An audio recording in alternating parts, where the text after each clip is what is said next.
Échec du dialogue national en RDC. À cet effet, l'opposition congolaise prévoit d'organiser des manifestations pacifiques à travers le pays. Au Bénin, la ville de Cotonou a été le théâtre d'une gigantesque marche destinée à exiger le retrait du projet de révision de la Constitution.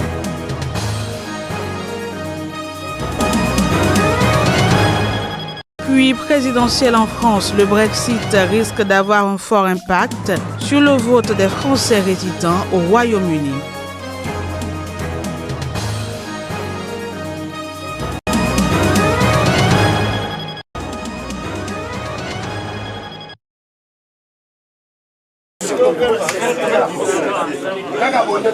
En République démocratique du Congo, le rassemblement de l'opposition se réunit ce mercredi pour faire l'évaluation du dialogue national inclusif conduit par la CENCO. Cette plateforme de l'opposition reste préoccupée par la situation désastreuse du pays. Elle accuse le chef de l'État, Joseph Kabila Kabange, de ne pas vouloir de l'accord du 31 décembre 2016 dont le pouvoir et l'opposition n'ont pas réussi à définir les modalités de mise en œuvre à l'issue de plusieurs semaines de discussions. Il dénonce la mauvaise foi du chef de l'État.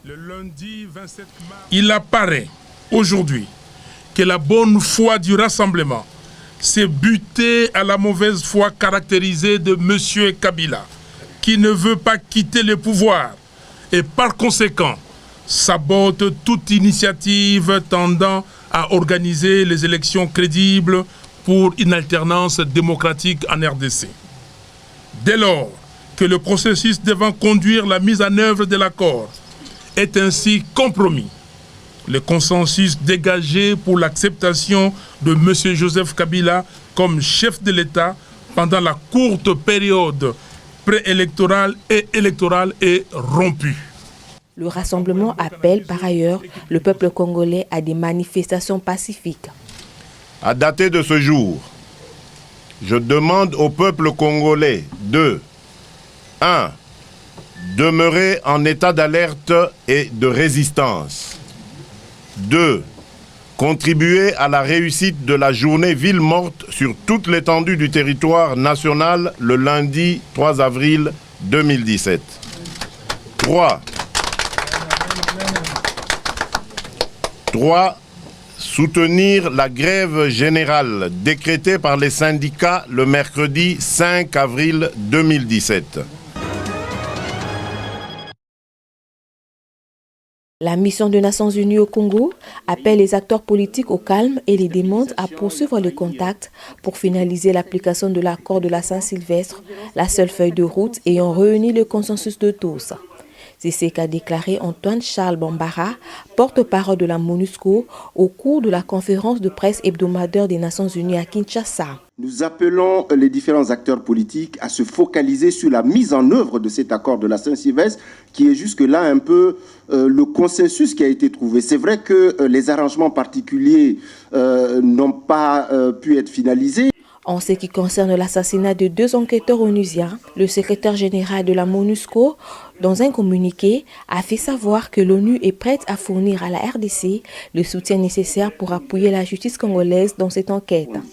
J'espère que les autorités congolaises mèneront une enquête complète sur cet incident. Les Nations Unies mèneront également une enquête. En cas d'acte criminel, les Nations Unies feront tout leur possible pour assurer que justice soit faite. J'exhorte donc les autorités congolaises à poursuivre les recherches pour retrouver les 4 ressortissants congolais qui accompagnaient donc les 2 experts. L'Organisation des Nations Unies apportera sa coopération à cet effet. Rappelons que les 2 experts, l'américain Michel Sharp et la suédoise Zaina Catalan, avaient été enlevés le 12 mars en même temps que les 4 accompagnateurs congolais dans la province du Kasaï central, secoués par la milice de Kamwina Sampu, chef traditionnel tué en août 2016 lors d'une opération militaire après s'être révolté contre les autorités de Kinshasa.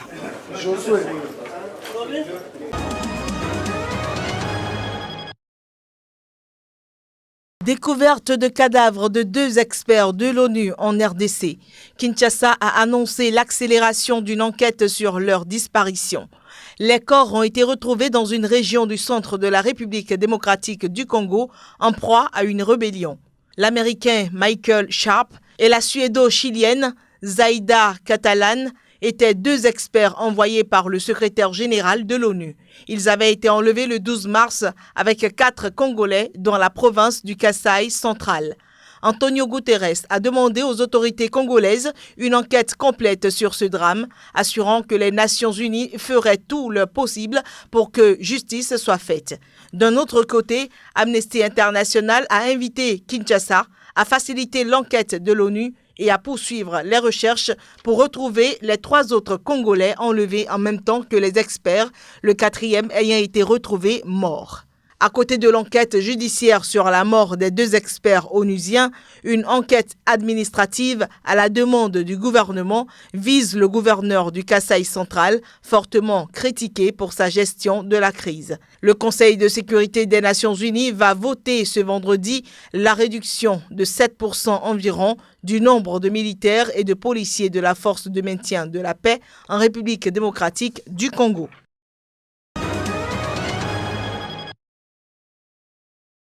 Le Front pour le sursaut patriotique vent debout contre le projet de modification de la Constitution du 28 février 1990 au Bénin. Après plusieurs sorties successives à Porto Novo, capitale et siège de l'Assemblée nationale, instance où se trouve le projet, c'est la capitale économique, Cotonou, qui a été ce jeudi le théâtre d'une gigantesque marche contre le dit projet. Et par milliers, toutes les couches socio-professionnelles sont venues tant de Cotonou et environ que de Porto Novo et même de Boïcon, ville située au centre du pays pour cette marche qui a pris départ de la Bourse du Travail à la place de l'Étoile Rouge en passant par Saint-Michel et le marché international d'Antokpa. Et sur fond de slogans hostiles au régime en place. Ici, nous sommes devant vous pour dire que le couronnement doit être d'ici peu, si ce n'est la semaine prochaine, que nous allons déclencher une grève générale sur toute l'étendue du territoire national.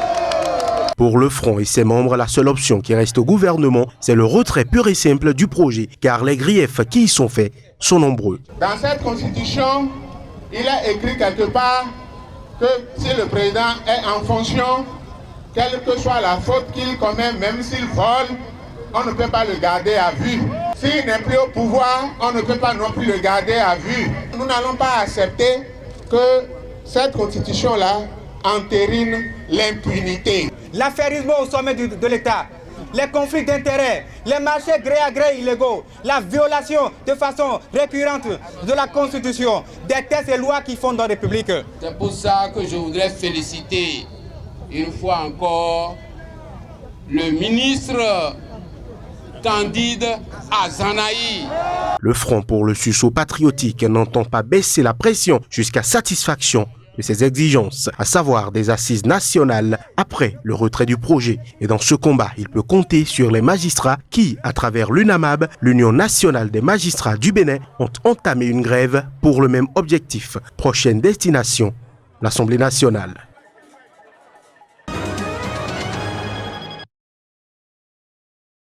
Le collège d'enseignement général de Ngomé est situé dans la commune de Zakpota au centre Bénin. Il est le 1e à bénéficier de la largesse de la fondation Ajavon Sébastien Germain. Cette année déjà que dure l'œuvre sociale de la fondation à l'endroit de l'école béninoise, en manque criant d'infrastructures ergonomiques. Si vous regardez devant moi, tout droit, il y avait un module de 4 classes que la mairie avait construit pour l'école. À part ça, c'est les apatas. 9 salles de classe en apata. Le dernier vent qui a soufflé l'a déjà basculé légèrement vers la droite. Donc ce joyau va nous permettre désormais, quand les pluies torrentielles vont arriver, ce joyau nous permettra de nous réfugier, de ne plus nous laisser mouiller sur ces apatams-là. Et même si ces apatams tombaient, c'est que nous avons où suivre nos cours, où donner les cours. La population béninoise est convaincue du pragmatisme dont fait montre le président de la fondation ASG. Ce dignifice est reconnu et cité en exemple par les apprenants. Les élèves l'ont dit tout à l'heure, M. Ajavon a dit, il a fait. Nous voudrions que sortent par ici plusieurs monsieur Ajavon. Que ce soit des cadres intègres, des hommes honnêtes et des hommes qui ont de parole. Cette action sociale de la Fondation a forcé l'admiration d'autres donateurs extérieurs, dont l'association Michel Gestin pour l'enfance, qui est à ses côtés depuis quelques années. Pour accompagner les efforts de la directrice de cet établissement et de l'administration, et grâce à notre partenaire Michel Gestin, nous mettons à la disposition des élèves et enseignants de cet établissement quelques parapluies, quelques ballons, quelques maillots, quelques agendas, des feuilles de classeurs et des presses papier. De quoi galvaniser la troupe et la mettre aussi à l'abri face aux intempéries.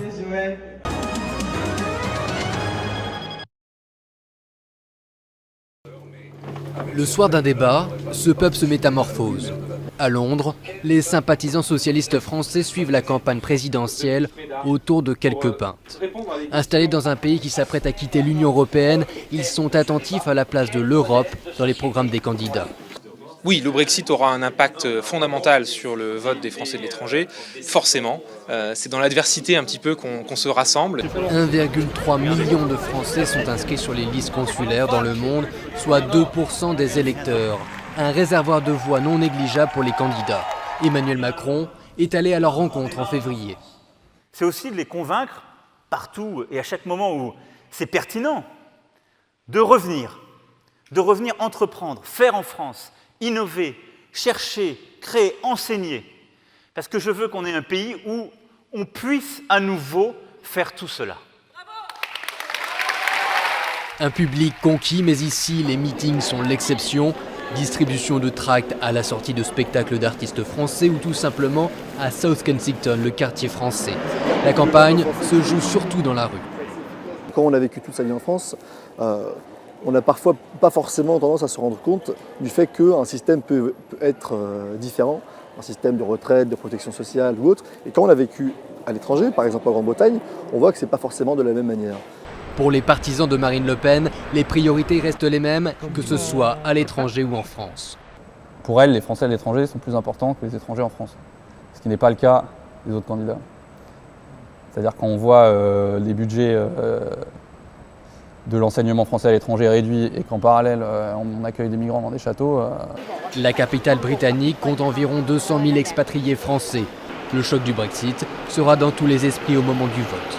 Il y a aussi une certaine peur, même si j'espère que la France réagira différemment des autres pays et que ne cédera pas à la frayeur et à l'isolationnisme que les autres ont démontré, à commencer par l'Angleterre. Pour ces Français d'outre-Manche, la rupture avec l'Union européenne aura un impact direct sur leur avenir. Le futur locataire de l'Elysée sera l'un des acteurs clés des négociations du Brexit.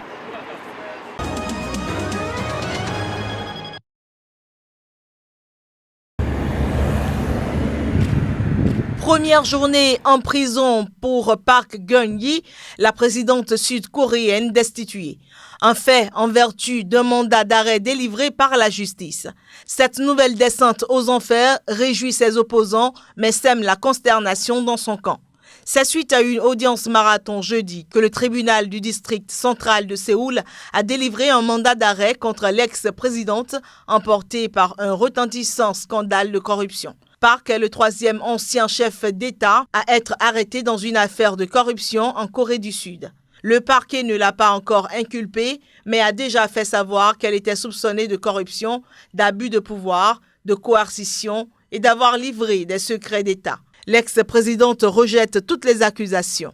Au terme de la loi sud-coréenne, le parquet a désormais jusqu'à 20 jours pour l'inculper.